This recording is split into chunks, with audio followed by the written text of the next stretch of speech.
Hi everybody, and this is probably going to be the last video from foundational chemistry. The topic is electron gain enthalpy and electron affinity. Okay, so let's start with electron gain enthalpy. It's going to be a very short video.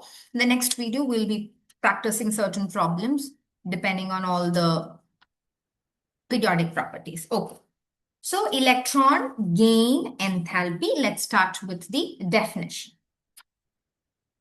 So this is the amount of energy released or absorbed, okay, when an electron is added to an isolated gaseous atom.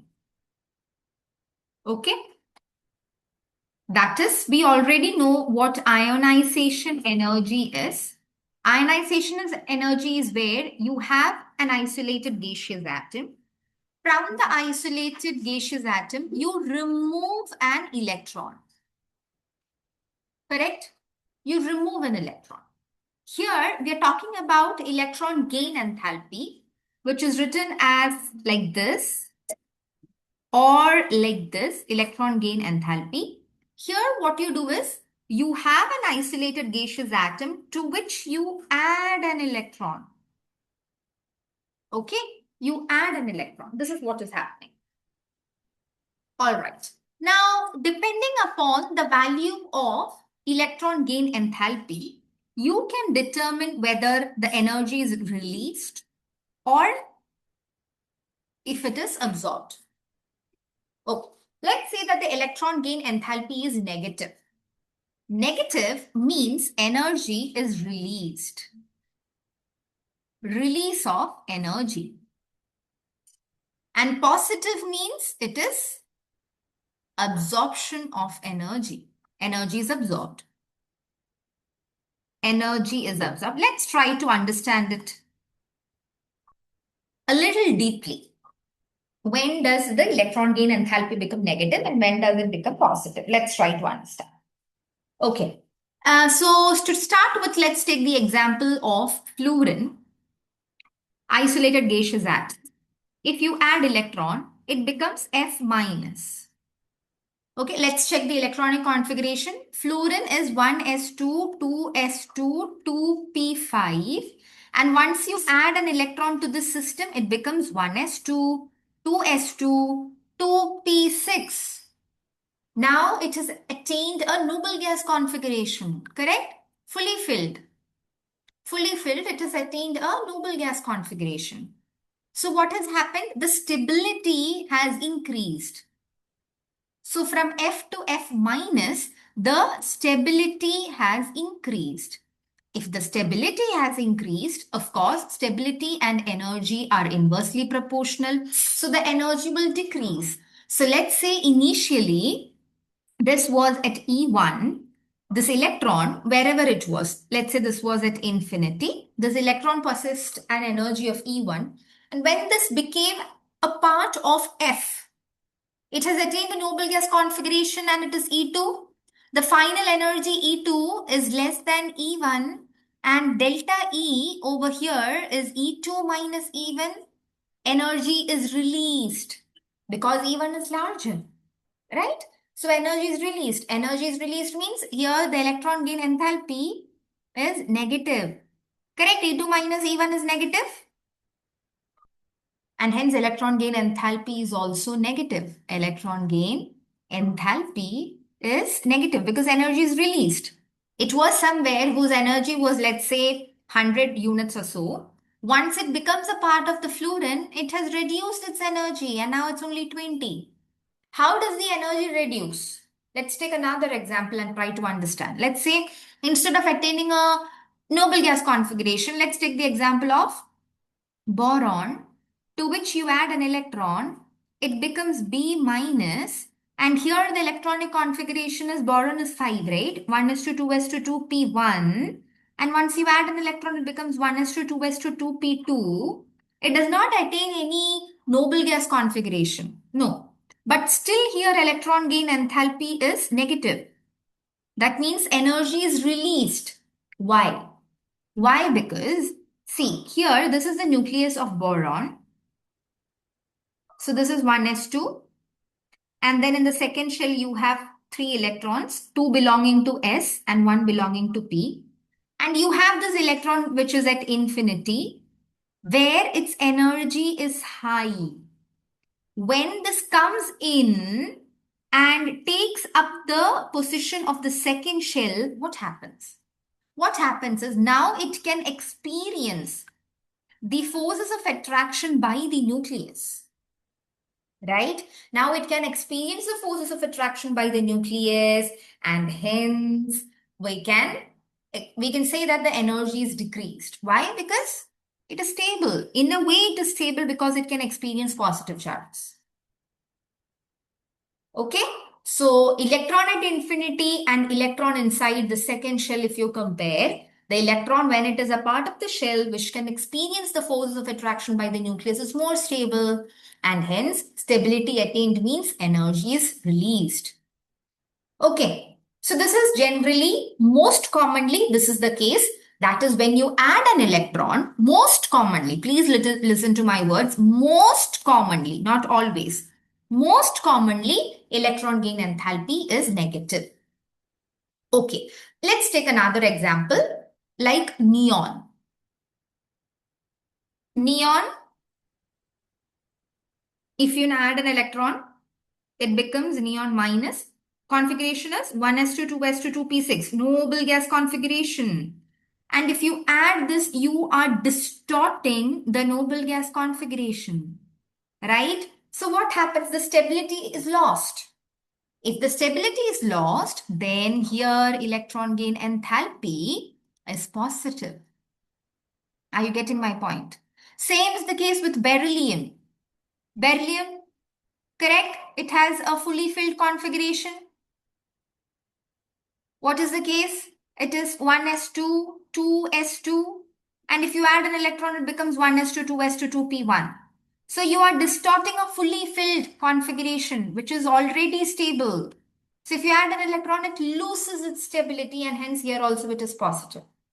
Okay, so thing to notice, if you have noble gas configuration or fully filled configurations or half filled configurations, in all these cases, your electron gain enthalpy is going to be positive, or else it will be negative. Okay, so I hope you have understood that. Huh? Now, the next case is, let's say that I have beryllium, no, boron, to which I have added electron. We said that it becomes B minus. We already wrote the configuration, right? 1s2, 2s2, 2p1 it was. And it becomes 1s2, 2s2, 2p2. And we said that the electron gain enthalpy over here is negative, as it is not noble, fully, or half-fill configurations. Now let's say to this B minus, I'm adding another electron. So this should possibly become B minus 2. And here see what the configuration is, 1s2, 2s2, 2p2 it was. And when you add an electron, it becomes half filled. Correct. But still what happens over here is, here the electron gain enthalpy, which is the second electron gain enthalpy. This was the first one because you add the first electron.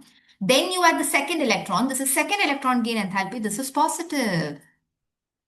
This is positive. Why? Why? Because always, the second electron gain enthalpy is positive because of electron-electron repulsions. No other reason. See, already it is negative.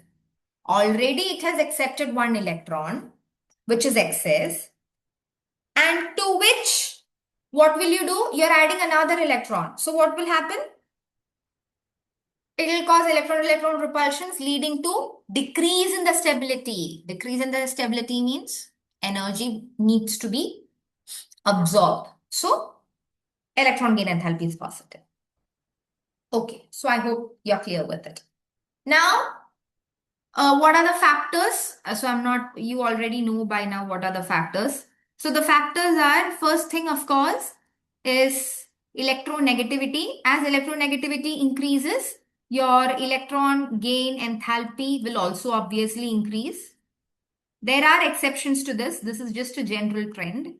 And the second one is Z effective. Okay. There are exceptions to this. Okay. As Z effective increases, electron gain enthalpy increases. And last one is size. Size. As size increases, electron gain enthalpy decreases. Okay. So this itself has got a lot of exceptions. Okay, these are just the general trends. Okay, or you can remove the first one. Please remove the first one. Please remove the first one because there are a lot of exceptions. We'll take these two. These are the common factors. Okay, these are some of the common factors. So that's all about electron gain enthalpy that you should understand. Hmm? Now, next is electron affinity. Electron affinity. What is electron affinity? Electron affinity is, you please note it down, is the tendency of isolated gaseous atom to accept one electron. So please pay attention. Electron affinity is simply the tendency. While in electron gain enthalpy, you give some values. Is it positive? Is it negative? How much? Is it minus 10? Is it minus 15? For example, let me take another example. I'm saying that I'm tall. Okay. I am tall is just a property.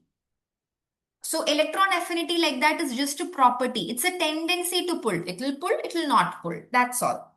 It's qualitative. But then if somebody asks me, how tall am I? I have to say I'm, let's say, 5 feet and 6 inches.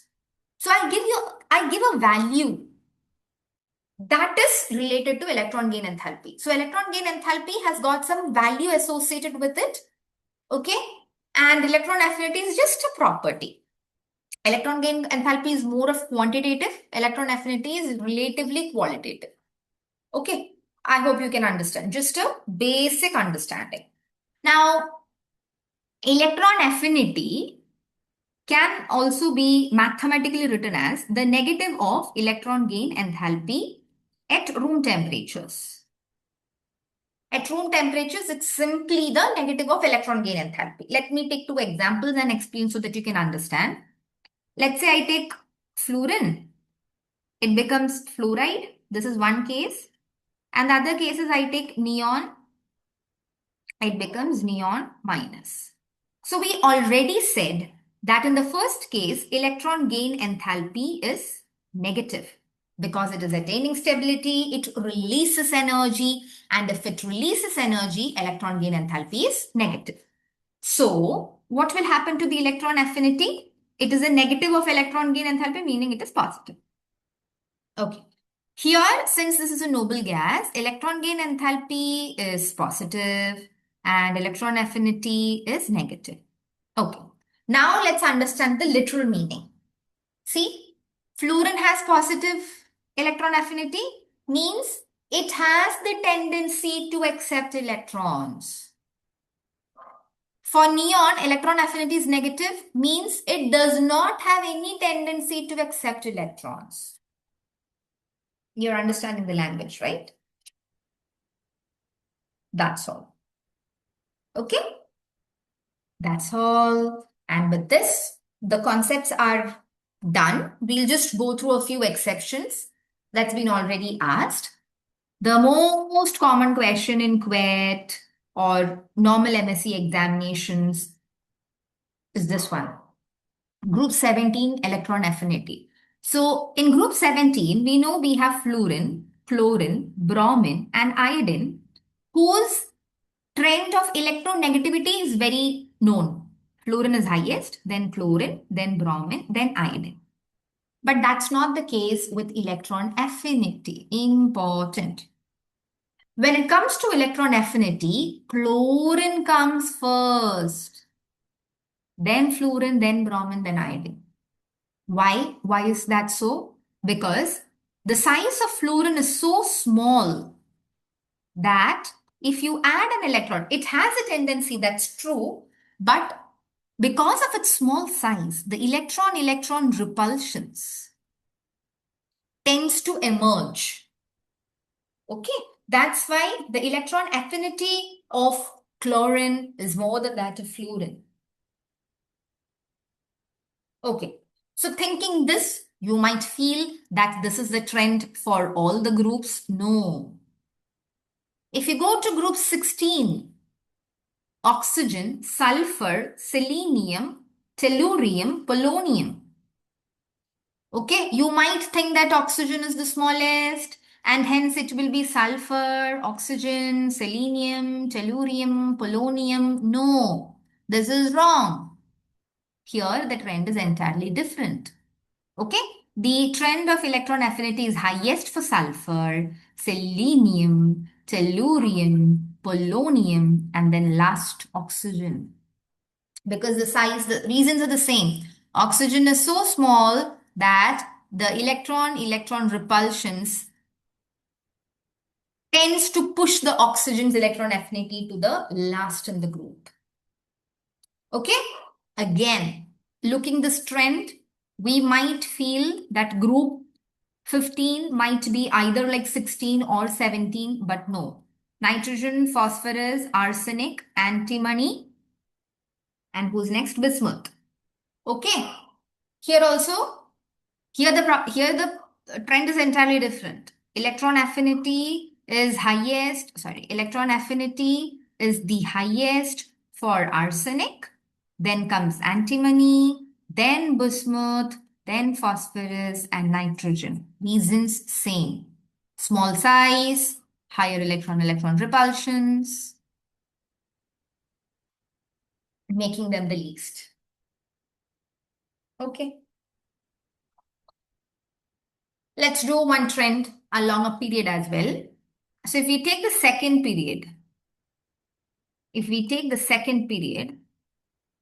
the elements are lithium, beryllium, boron, carbon, nitrogen, oxygen, fluorine, neon.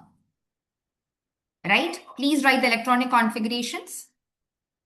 1s2, 2s1, beryllium 1s2, 2s2, boron 1s2, 2s2, 2p1, carbon 1s2, 2s2, 2p2, nitrogen 1s2, 2s2, 2p3, oxygen 1s2, 2s2, 2p4, fluorine 1s2, 2s2, 2p5, neon is 1s2, 2s2, 2p6. Okay, oxygen is 2p4. I saw that. Okay. Now, the question is to write them in increasing order of electron affinity. Already we said that electron affinity, electron gain enthalpy depends on electron negativity, Z effective size, but these are all general things. Okay. Now at this level after post-graduation or after our UG, we cannot write the answers based on the general trend. So let's try to understand. Of course, this is noble gas configuration, neon. It has no affinity towards electron, correct? It's already stable. So neon will be having the least affinity towards electron. Then, so this is noble gas, correct? This is noble gas. Noble gas, so, okay, I'll write it over here. Noble gas, so no affinity. Then next what we'll check is for fully filled. So are there any fully filled? Yes, beryllium. Beryllium is having fully filled configuration. So that will also not have any affinity. Next, are there any fully filled? No, that's done. Next, we'll check for half filled. Half filled is, see, nitrogen. Nitrogen is half filled. It is already stable. It won't have a tendency to accept electrons. Please do not consider lithium 2s1 as half filled. No. Okay, 2s1 is not considered as half filled. Okay. We mainly check for P, D, and F. Okay, so this is done. So neon, beryllium, nitrogen is done. Now, among the highest, so we know fluorine is the highest, of course. Then comes oxygen and then comes carbon. This so we already know because they are highly electronegative. So they'll also have high electron affinity. Now, who is left? See, lithium is left, boron is left. Lithium is left, boron is left.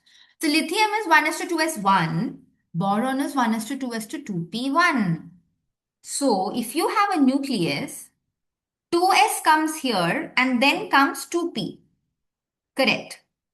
So if you have an electron in 2s, that will be more closer to the nucleus and hence will be more stable. Correct? It will be more stabilized than an electron which enters into 2p. As it is farther away from the nucleus, it is less stable. Correct?